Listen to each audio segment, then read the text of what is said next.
各位好，現在咧我要介紹一下 Game Show Scoreboard 2.3嘅一個更新。咁咧現在咧我喺呢一個畫面上面就已經 log in 咗呢一個鋪版嘅 license key 噶啦。咁原本呢一個嘅軟件設計咧，其中有一組嘅 layout 咧，除咗係 normal 之外咧，如果你係用緊 Lite 嘅版本嘅話咧，你係會另外仲有一個叫 lower third 嘅設定嘅。如果你係用緊鋪版嘅 user 咧，你係另外會多三個 top、right side 同埋 left and right 三個嘅選擇。呢四個嘅選項咧，其實目的就係透過 chroma key 嘅功能，將呢個計分牌你見到嘅呢個綠色嘅範圍咧，用一啲嘅器材將佢 key 走咗，然之後剩低呢四個嘅下邊嘅計分牌咧，去到 on top 搭喺一個比賽用嘅 PowerPoint 畫面上面。咁要做到呢一個結構咧，你最少需要有兩部電腦，一部電腦咧就攞嚟開啟呢一個嘅 Game Show Scoreboard，顯示下邊嘅呢四個計分牌。另外嘅一部電腦咧，你就要用嚟咧去開啟你比賽要用嘅 PowerPoint， 然之後再用一啲嘅器材，例如係一部 Video Mixer， 將兩部電腦輸出嘅畫面夾埋一齊，再用 Video Mixer 嘅 Chroma Key 功能咧，將呢一個綠色嘅部分咧 key 走咗，令到計分牌可以搭喺 PowerPoint 上面。一拼咧，去到輸出，去到你哋比賽場地嘅 PowerPoint。如果你冇 Video Mixer 嘅話咧，你都可以運用呢一個嘅第三部電腦去使用一個 Open Source 嘅軟件叫做 OBS 咧，例如係一個直播嘅軟件嚟嘅。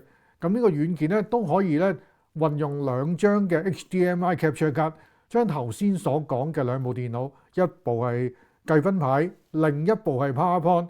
輸入去呢一部電腦嗰度咧，然之後運用第三部電腦安裝咗嘅 OBS 嘅程式，集合咗呢兩個嘅畫面，又係將畫中畫Chroma Key 咧，去到將呢一堆綠色咧去 key 走佢，合拼好之後，再用第三部電腦輸出去投影機。講完之後咧，你可能覺得好複雜，咁亦都唔係每一個單位咧都有呢一個Video Mixer 嘅器材。又或者如果你要用第三部電腦去到設定呢個 OBS 咧，其實相對咧都係複雜嘅。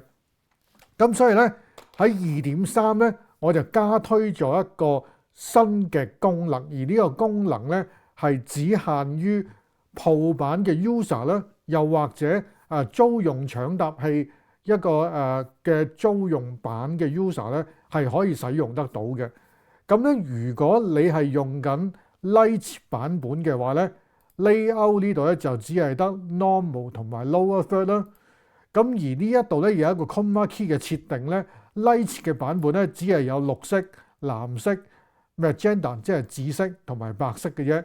咁如果你係用鋪版或者係租用版嘅 user 咧，你會額外多咗一個 Capture Source 嘅。係啲乜嘢嚟嘅咧？我先簡單介紹下而家我嘅 setting 先。而家喺你呢個眼前見到嘅呢個畫面咧，係我第一部電腦用緊呢一個嘅 Game Show Scoreboard。呢一部電腦咧將會接駁呢個投影機去展示俾會眾睇嘅。我另外咧仲有一部電腦喺我嘅旁邊。咁呢部電腦咧就係開啟咗呢一個嘅 PowerPoint， 而呢個 PowerPoint 咧係經過 HDMI cable 接駁咗一張 USB 嘅 HDMI Video Capture Card， 而呢張 Capture Card 亦都咧插咗落嚟呢一個 Game Show Scoreboard 嘅呢一部電腦嗰度，去作為一個 Video Source。咁即係點咧？嗱，而家咧我已經插好晒所有嘅嘢㗎啦。咁首先我要做嘅事情咧，就係我要 log in 咗去鋪嘅 license 先啦。然之後咧，我就揀 lower third， 跟住咧或者我揀呢四個都得嘅。咁我是但你需要咩 layout 就揀邊個 layout 啦。然之後 chroma key 嘅顏色咧，我就揀 capture source。你會見到咧喺左邊咧多咗一個嘅dialog box 係關於 capture source 嘅設定嘅。其實咧個結構就係將一個 video source 去作為咧整個嘅計分牌嘅背景。咁咧因為本身呢一個程式咧係可以用一個 webcam signal 咧去到作為一個背景嘅。咁現在咧喺我呢部電腦咧，你打呢度打開有個 list 咧，你會見到我部電腦咧其實有兩隻實體嘅webcam 嘅，包括咗我而家 MacBook Pro 啦，仲有個FaceTime 啦。另外我仲有一支USB 嘅 webcam 咧，就係呢個 OBS Bolt Tiny 2。另外我仲有啲 virtual camera 嘅，咁呢啲都唔關事嘅。咁今日咧，我想講嘅重點咧，我就係插咗一張 USB 嘅 HDMI Video Capture Card，就係呢張 Camlink 4K。咁我先揀咗呢一個我插咗嘅 Capture Card 先，而呢一張 Capture Card 就係透過 HDMI 線連接我第二部播放緊 PowerPoint 嘅電腦啦。咁當我揀咗呢一張 Capture Card 之後，跟住撳 Get Camera。好啦，咁你會見到咧，呢度咧就已經有我第二部電腦經 HDMI 嚟到嘅呢個畫面啦。如果你第一次咧進行呢一個嘅步驟嘅話咧，嗱，現在我用緊呢個係 Google Chrome 嘅 browser 咧，有機會咧會問你咧攞呢一個開啟camera 嘅一個 permission 嘅。咁嗰個地方咧通常就會喺左上角呢啲位置咧咁樣彈出嚟嘅。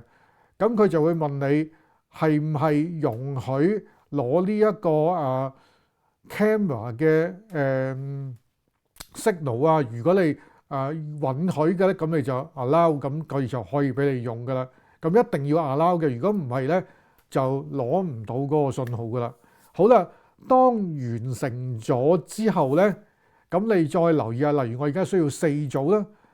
你而家見到黑色嘅，跟住隔1秒左右咧，佢就會將嗰個嘅信號咧攞到出嚟啦。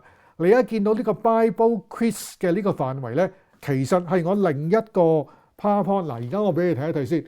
我咧而家就用緊呢一部嘅 iPad 咧去播放緊呢一個嘅 PowerPoint 嘅。咁我只需要咧去下一頁，聖經是什麼？咁你會見到咧。嗰個嘅 PowerPoint 咧就能夠顯示喺呢一個嘅Game Show Scoreboard 上邊嗰啲key 走咗嘅綠色後邊嘅範圍啦。咁係非常之方便嘅。咁有一點要留意咧，就係當你設計呢一個嘅 PowerPoint 嘅時候咧，就要盡量避咗下邊嘅空間。即係如果你現在揀嗰個 layout 計分牌係喺下邊嘅話咧，咁你個 PowerPoint 設計嘅時候咧，就要預留翻下邊呢啲空間咧，去到攞嚟即係安置嗰4個嘅計分牌，咁就唔好喺呢度咧輸入任何嘅內容。咁呢個咧就係 2.3 咧現時咧更新咗可以做到嘅功能。但係有一點要留意，因為咧喺技術上嘅限制咧，現在呢一刻呢一部 iPad 嗰個播放出嚟嘅 PowerPoint， 若果係有任何嘅聲音嘅話咧，暫時咧佢係唔能夠經呢個 HDMI 嘅 cable 咧去落到嚟呢個 Game Show Scoreboard 嘅呢個畫面嗰度嘅。佢係需要獨立經呢一部 iPad 去播放佢嘅聲音。咁 Game Show Scoreboard 嘅聲音咧又要獨立播放嘅。喺現在 2.3 嘅版本咧，暫時做到嘅嘢咧係有少少限制。咁我哋將來咧會再 update 翻個軟件，令到咧呢一個第二部電腦經 HDMI 出嚟嘅呢一個信號咧，除咗畫面之外咧，我哋連聲音都將會嘗試咧放埋落嚟呢個 Game Show Scoreboard。因為咧現時我呢一個嘅PowerPoint，例如聖經是什麼，當嗰個參賽者佢揀咗例如神的話嘅時候，本來咧呢一個 like 嘅 icon 出現嘅同時咧係有生 effect 播放嘅。咁因為而家呢一刻咧條 HDMI 係冇辦法即係去落到嚟呢一部嘅Game Show Scoreboard 嗰個嘅畫面嗰度。咁所以咧喺呢一刻暫時咧冇辦法咧去做到呢一樣嘅嘢。咁我哋將來咧會將呢個功能咧修正翻咧加翻落去嘅。咁至於喺現在呢一個時間咧，你有兩個選擇嘅。第一就係如果例如假設咧，你除咗要播落投影機，你仲要將 audio 咧去播落你現場嗰個音響嘅，咁你就需要咧。如果你 PowerPoint 有聲，咁你 PowerPoint 就要擺落呢一個嘅audio 嘅系統啦。如果咧你需要用到例如好似呢一個嘅搶答器咁樣樣，你要播放呢啲嘅聲音嘅話咧，咁你就更加需要咧同時將呢個嘅Game Show Scoreboard 嘅 audio output 咧都連接咗去場地嘅音響嗰度嘅。即係如果你兩部電腦嘅聲音你都要有嘅話咧，你就要兩部咧都插晒落去啦。又或者如果你個 PowerPoint 係冇任何聲音嘅，咁你淨係插呢一個 Game Show Scoreboard 嘅 audio 啦。又或者你唔需要用佢嘅搶答器，又或者你個遊戲規則本身咧，你都唔打算用嚟，你唔會用佢嗰啲 key 聲。又或者你唔會用到 countdown 嘅任何功能，咁樣樣咧，其實本身即係如果你純粹係let's say 你只係加分同減分嘅啫，你係唔會用到 Game Show Scoreboard 裏面任何聲 effect 嘅話，你都可以淨係插 audio 喺呢一個嘅PowerPoint 嘅畫面嗰度嘅。咁呢一個咧就係呢個 version 2.3更新咗嘅功能。